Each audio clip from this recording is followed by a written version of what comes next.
Well, obviously, we have concluded today's Commissioners Court meeting. We're able to get through it. Significant.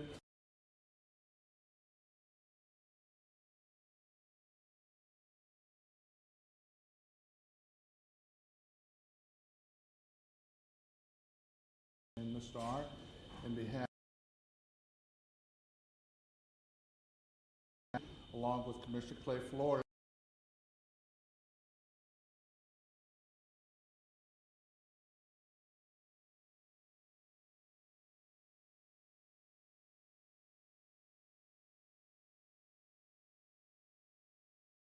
of this silver line, salt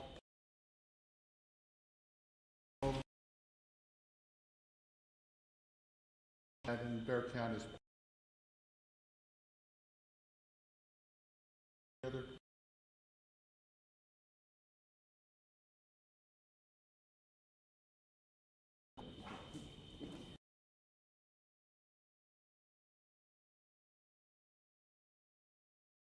Have a car, and oftentimes we didn't have money for the bus,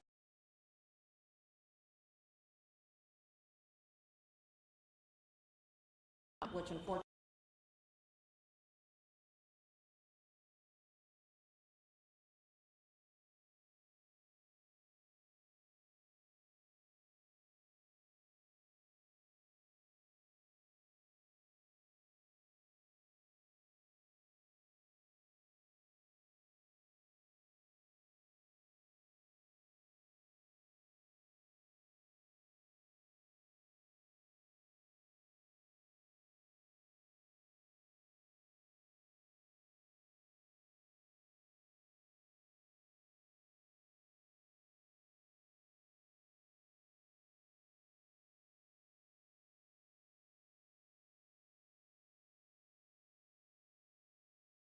The first time I went with the judge, we talked about this project. When we went to the voters in 2020, we had ART as part of that plan. We only had the green line in the plan because that plan was financially constrained and we knew we didn't have all the funding in place for the silver line.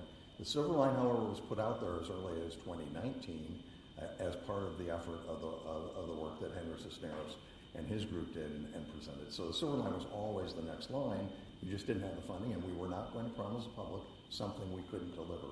That's what I'm very proud of, is that we are delivering on that plan even prior to receipt of all that funding. And the only way we can best that plan, if you will, is add the solar line with the support of the county and helping us bridge the financial gap for building it while we have preserved the funds for future operation. So thank you, Judge, and thank you all the commission. well, those of us who voted yes for it. Oh, yes. To be honest, right? All right. And thanks to David Smith, the county manager. Thank you so much. All right. Let's open up for questions. Could you talk about the, how critical the $100 million is? I mean, without it, what happens to this project? The project would not be funded because the FTA will not provide funding unless the full local match is committed, not just identified.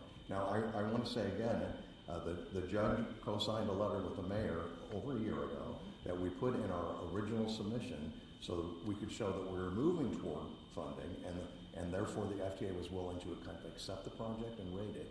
But we would never cross the finish line, and we wouldn't receive any federal funding unless we had shored up that gap. So without this funding, we would not be moving forward. We could not move forward with the project. The $2 million, there was an additional $2 million that was included. How will that be used?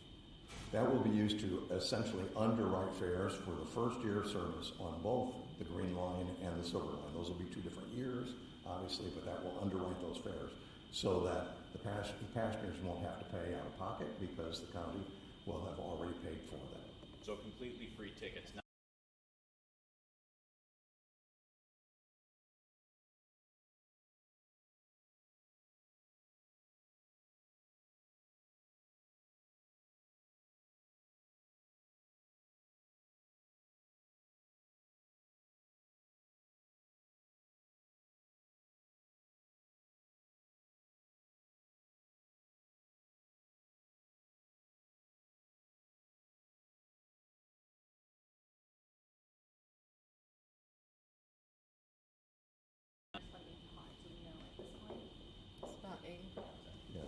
David, you can answer that specifically. Yeah. So at the beginning of the fiscal year, we estimate that above and beyond what is required for the annual debt service, there was a fund of about 80 million.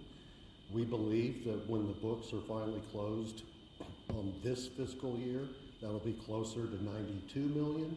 And based on our future projections, it's our hope, my hope, that we'll be able to deliver the entire 102 million to VIA by this time next year.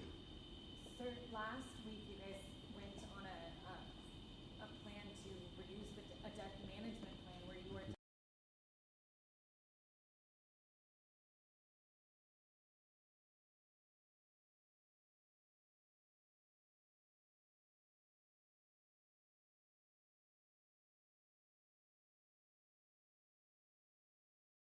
What we're projecting is once ARPA's over, if we don't make spending adjustments ahead of time, that may become necessary, but these funds are cash. There's no borrowing associated with this. So they're different pots of money. So this doesn't touch the general fund at all. So to simplify this money has been collecting since 2004. It's just sitting in a bank account. And so you guys are designating that. Can you explain that to me then? Yeah, so we've been collecting, it's a complicated, there were three pieces. That sales tax that was approved by the voters in 2004 and started being collected in 2005 had three pieces. One piece of it is the funds we're talking about, what you're calling the leverage funds. They can only be used as leverage for other people's funding, whether it's the state or federal government. They can't 100% pay for any projects according to what the voters approved. So they've been collecting and paying debt service on, I think, 4 road projects that were originally part of the original ATD. Debt was issued for those projects back in 2005 or 6, and it's been paying that debt service ever since. But over the years, that sales tax has continued to grow, and there's now a surplus being collected when you compare it to the debt service. This is the plan to start utilizing that surplus. What do you have to say about Commissioner Lee's comments that this project, when it's said and done, will require more funding than is currently being asked for today? And obviously you guys are using pretty much all of the leverage funding that has been collected in order to fund this. What do we do when, I guess, his prediction, if it ever comes true? I could comment. Can I make a comment about Sure, that? absolutely. If he wants to respond to that, he could have stayed for the press conference. We were all invited. So you would have to ask him. But those of us who are from here and have seen the growth and the lack of growth in the southern sector and the rest of the inner city of Bexar County, this takes a visionary leader to put funding aside. David had a big part to do with that, to project for the future. So this isn't necessarily about us, but it's about the future. Jeff, Well, it's hard to follow up. What I would say is the thing about a transit project, a major capital transit project, is the degree of scrutiny it receives compared to many other transit projects. I had mentioned to the court that there are 4 different entities looking over every estimate we've made in ridership, in cost. Today, they're sitting there today looking at every piece of that, and then they're building into contingency based upon the degree to which they feel comfortable based upon current knowledge. So that cost, that $290 million cost, includes contingency that could be used for future increases in price. I don't think anything aside from transit projects have that level of scrutiny, because the FTA is serious about not giving you money that you can't complete a project with. And so that's why I feel extremely confident of those numbers.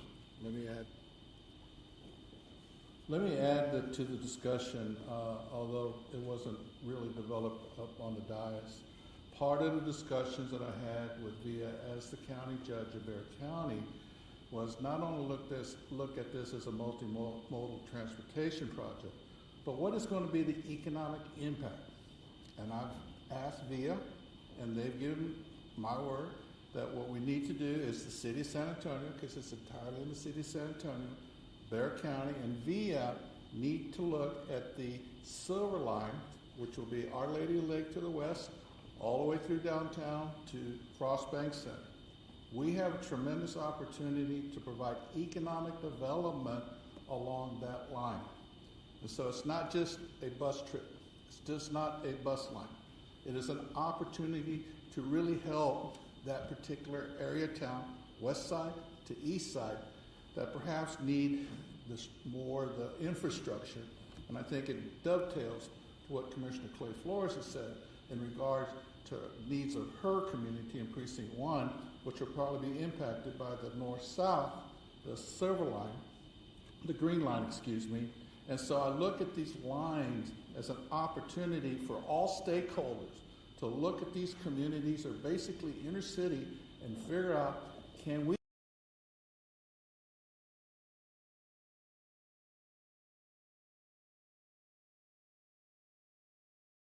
structure things that can we look at these areas that the VIA will build up to so that it would encourage small businesses to pretty much collect around these bus lines, and we can then develop robust economic development in the neighborhoods that are most in need. Obviously, we also have to look, and it's a continual issue that we need to look upon the public safety. So I really believe the monies that we're invested is going to make these communities, these neighborhoods stronger, not only economic development, but then go back to public safety. Because obviously, VIA has its law enforcement, public safety, the city and the county will, and we'll have to make sure that the riders are provided a safe transportation wherever they go using VIA transportation. Is that your commitment, Mr. Arndt? It's not just a commitment, it's something we do every single day. With the language regarding future ADT funding for county projects, was that a concession that Bear County got from VIA through the negotiations? I wouldn't call it a concession at all. In fact, in 2007, our agreement with the county, which was the base agreement upon which this is now what, the Seventh Amendment, right? Seventh Amendment had already designated that the ATD board and the Commissioners Court had to jointly approve projects. So this just, I think, codifies it in a more specific way, perhaps, than that more general language. And which of the parties in this negotiation pushed for the stop specifically in front of the Frostbank Center? Well, the county pushed for the stop, but we already had it in our plan, so I don't know what you say about that. We knew we would want to put it in stop. Like-minded. Yes, that's what, very good. We And were like-minded. Why is that stop at the Frostbank Center so important for this plan? I want to ask that too, especially with the caveat in light of the potential move from the spurs from the Frostbank Center. You go ahead. Because as I indicated in regards to some of the discussions about what the Spurs are going to do and where they're going to go, my stipulation in order to get my support was that we needed to focus and make a commitment to the redevelopment to the east side, specifically around the Frostbank Center, the Coliseum grounds, and those are county-owned property that I believe that if we invest, we can fulfill our promise that we would redevelop that and make that community and that neighborhood an economic center. So that's the reason why I just wanted clarity. It was always going to be Frostbank Center, but it ties into my earlier statement about economic development and what this project and this investment can do.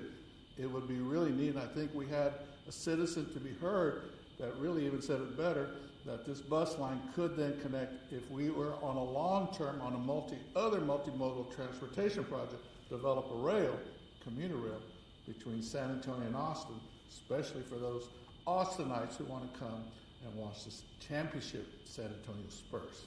It's not a matter of if, it's a matter of when.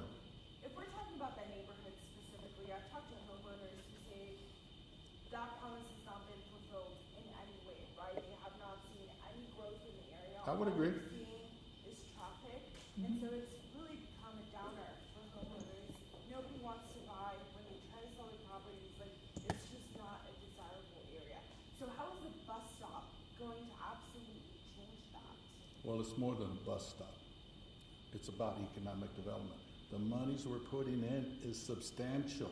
And the beauty of this is we're partnering with the federal government. This is not going to be the last partnership we have with the federal government. That was my conversations with DOT, Department of Transportation, up in Washington, D.C., when I went on the SADC trip. They're excited to know about the projects that happen here in our community. They're even more excited when they see us work together. City, county, via what other legal governmental entities are involved. They see us coming together, collaborate, and put great projects on the book. So I understand there is great frustration in the community, and I intend to fulfill those promises as best I can. That's my. I have a comment. So nothing's been set in stone. Nothing's been decided.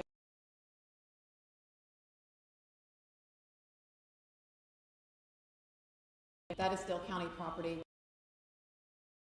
have events and concerts and the rodeo and other things that happen out there. And more importantly, that is a community where constituents live, where people go to school, where people go to church. My church is just down the road. So it is still supporting the constituents there, those people who don't have cars or access to other types of transportation. How much time Take has one this- more question on VIA, then we're going to segue to the budget, and we'll let the VIA folks go. So final question on VIA. How much time is this actually going to save for commuters that take the bus, with a combination also with the train as well? Of course, that depends upon from where they are going and where they're going to, right? So for example, because now we're continuous along that roadway, but typically we're estimating about 25% less time and increased reliability, which you cannot discount, and increased frequency, which makes the total travel time less because the wait for the bus is less or for the vehicle is less. So there are all those different components. All right, that concludes.